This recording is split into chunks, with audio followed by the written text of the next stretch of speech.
ಹುಬ್ಬಳ್ಳಿಯ ಬಿಆರ್ಟಿಎಸ್ ರಸ್ತೆಗೆ ಹೇಳೋರಿಲ್ಲ ಕೇಳೋರಿಲ್ಲ. ತ್ವರಿತ ಸಂಚಾರಕ್ಕೆ ಅಂತಾನೆ ಪ್ರತ್ಯೇಕ ರಸ್ತೆ ನಿರ್ಮಾಣ ಆಗಿದೆ. ಆದರೆ ಬಿಆರ್ಟಿಎಸ್ ಮಾರ್ಗದಲ್ಲಿ ಯಾರು ಬೇಕಾದರೂ ಓಡಾಡಬಹುದು. ಹುಬ್ಬಳ್ಳಿ ಧಾರವಾಡದಲ್ಲಿ ಬಿಆರ್ಟಿಎಸ್ ಮಾರ್ಗದಲ್ಲಿ ಸಂಚಾರ ಮಾಡ್ತಿದ್ದಾರೆ. ಯಾವುದೇ ವಾಹನ ಸಂಚರಿಸಿದರೂ ಕೂಡ ಇಲ್ಲಿ ಕೇಳುವವರೇ ಇಲ್ಲ.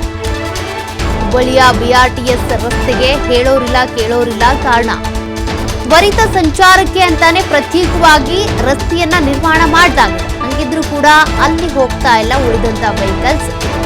ಯಾರು ಬೇಕಿದ್ರು ಇಲ್ಲಿ ಬಿಆರ್ಟಿಎಸ್ ಮಾರ್ಗದಲ್ಲಿ ಓಡಾಡಬಹುದು ಅನ್ನುವಂತ ನಿಟ್ಟಿನಲ್ಲಿ ದರ್ಬಾರ್ ನಡೀತಾ ಇದೆ.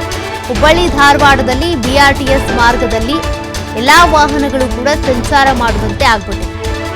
ಯಾವುದೇ ವಾಹನ ಸಂಚರಿಸಿದ್ರು ಕೂಡ ಯಾರೂ ಇಲ್ಲಿ ಕೇಳೋದಿಲ್ಲ. ಹಾಗಾಗಿನೇ ಯಾವುದೇ ಭಯ ಆತಂಕ ಇಲ್ಲದೆ ಇಲ್ಲಿ ಬಿಆರ್ಟಿಎಸ್ ರಸ್ತೆಯಲ್ಲಿ ಎಲ್ಲ ವೆಹಿಕಲ್ಸ್ಗಳು ಕೂಡ ಓಡಾಡ್ತಾ ಇದ್ದಾವೆ. ತ್ವರಿತವಾಗಿ ಹೋಗಬೇಕು ಅಂತ ಅಂದರೆ ಅಂಥದ್ದಕ್ಕೆ ಅಂತಲೇ ಬೇರೆ ರಸ್ತೆ ಇದೆ. ಹಂಗಿದ್ರೂ ಕೂಡ ಈ ಬಿಆರ್ಟಿಎಸ್ ರಸ್ತೆಯನ್ನೇ ಬಳಸ್ಕೊಳ್ತಾ ಇದ್ದಾರೆ. ಹೇಳೋರು ಕೇಳೋರು ಯಾರು ಇಲ್ವಾ ಅನ್ನುವಂಥ ಪ್ರಶ್ನೆ. ಅಟ್ಲೀಸ್ಟ್ ಈ ಸುದ್ದಿ ನೋಡಿದ ಮೇಲಾದ್ರೂ ಎಚ್ಚೆತ್ಕೊಳ್ಳಿ ಆ ವಿಭಾಗದ ಅಧಿಕಾರಿಗಳು, ಸಂಚಾರಿ ಟ್ರಾಫಿಕ್ನ ಪೊಲೀಸರು ಇರ್ಬೋದು, ಅಲ್ಲಿರುವಂಥ ಅಧಿಕಾರಿಗಳಿರ್ಬೋದು, ಅವರೆಲ್ಲರೂ ಕೂಡ.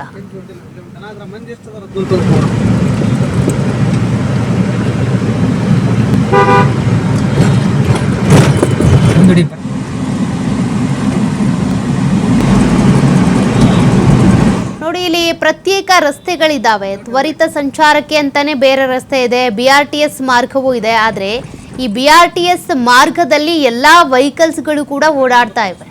ಕಾರು, ಬಸ್ಸು, ಲಾರಿ ಸೇರಿದಂತೆ ಬೇರೆ ಬೇರೆ ವೆಹಿಕಲ್ಸ್ಗಳು ಕೂಡ ಓಡಾಡ್ತಿವೆ. ಹಾಗಾದರೆ ಬಿಆರ್ಟಿಎಸ್ ಅನ್ನುವಂಥ ಮಾರ್ಗ ಮಾಡಿರೋದು ಯಾಕೆ?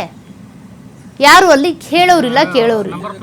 ಪ್ರತ್ಯೇಕವಾಗಿದ್ರೂ ಕೂಡ ಯಾಕೆ ಇಲ್ಲಿ ಬರ್ತೀರಾ ಅಂತ ಸಾರ್ವಜನಿಕರು ಏನಾದರೂ ಕೇಳಿದ್ರೆ ನೀನು ಯಾರಪ್ಪ ಕೇಳೋದಕ್ಕೆ ಅಂತಾರೆ. ಅದನ್ನು ಕೇಳೋದಕ್ಕೆ ಅಂತಾನೆ ಅಧಿಕಾರದಲ್ಲಿರೋರು ಏನಿರ್ತಾರೆ ಅವ್ರು ಕೇಳಬೇಕಾಗುತ್ತೆ.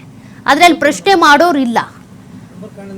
ಹಾಗಾಗಿ ಆ ಭಾಗದಲ್ಲಿರುವಂಥ ಅಧಿಕಾರಿಗಳು ಅಥವಾ ಅಲ್ಲಿರುವಂಥ ಟ್ರಾಫಿಕ್ ಪೊಲೀಸರು ಅವ್ರ ಬಗ್ಗೆನೂ ಕೂಡ ಸಹಜವಾಗಿಯೇ ಅನುಮಾನ ವ್ಯಕ್ತವಾಗುತ್ತೆ. ಅವ್ರ ಪರ್ಮಿಷನ್ ಇಲ್ಲದೆ ಅಥವಾ ಅವರೇನಾದರೂ ಶಾಮೀಲ್ ಆಗದೇನೆ ಇದೆಲ್ಲವೂ ನಡೆಯುತ್ತಾ ಅನ್ನುವಂಥದ್ದು.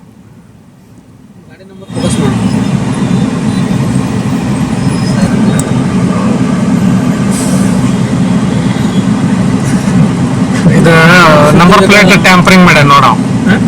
ನಂಬರ್ ಪ್ಲೇಟ್ ಮೇಲೆ ಸ್ಟಿಕ್ಕರ್ ಹಚ್ಚಾನ, ಜಿ ಅಂತ ಹಾಕ್ಯಾನ. ಅದು ಗೌರ್ಮೆಂಟ್ ಅನ್ಕೋಬೇಕಲ್ಲ.